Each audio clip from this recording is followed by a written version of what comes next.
కొంతమంది ఉంటారు, నేను ముస్లిం గురించే చెప్తున్నా. ముస్లిం ఆడవాళ్ళు ఊరంతా తిరుగుతారండి పరదా లేకుండా. మళ్ళీ ఎక్కడికన్నా వెళ్ళాలంటే జర్నీ చేస్తారు కదా, అప్పుడు మాత్రం బుర్కా వేస్తారు. ఎలాంటి బుర్కా?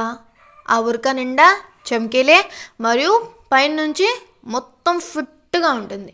తర్వాత ఈవిడికి జర్నీ చేస్తున్నప్పుడు దాహం వేస్తుంది కదా, ఇంకా అదే ఆలస్యం.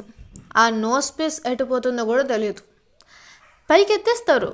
ఆ నోస్ పీస్ పైకి ఎత్తేసి నీళ్ళు తాగడం మొదలు పెడతారు. పక్కన ఎంతమంది ఉన్నా, పరాయి పురుషులు ఉన్నా వాళ్ళకి నో ప్రాబ్లం. మీకు దాహం వేస్తుందా? అయితే ఇలా తాగండి,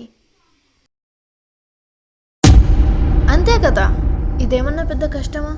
లేదు కదా. చూడండి, ఒక్క విషయం గుర్తుపెట్టుకోండి, పర్దా అనేది మన చాయిస్ కాదు, ఇది అల్లా యొక్క ఆజ్ఞ. అర్థమైందా?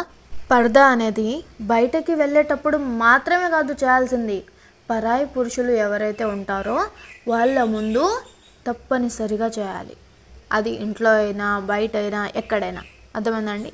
మరియు లాస్ట్లో ఒక విషయం, నేను వీడియోలో కుడి చేత్తోనే వాటర్ తాగాను. ఇది ఫ్రంట్ కెమెరా కాబట్టి వీడియోలో ఎడమ చేతితో తాగినట్టు అనిపిస్తుంది. అంటే క్వశ్చన్ చేస్తారు చాలామంది, సో ముందుగానే చెప్తున్నా, ఇస్లాంలో కుడి చేత్తోనే తాగాలి, తినాలి, ఎడమ చేత్తో కాదు.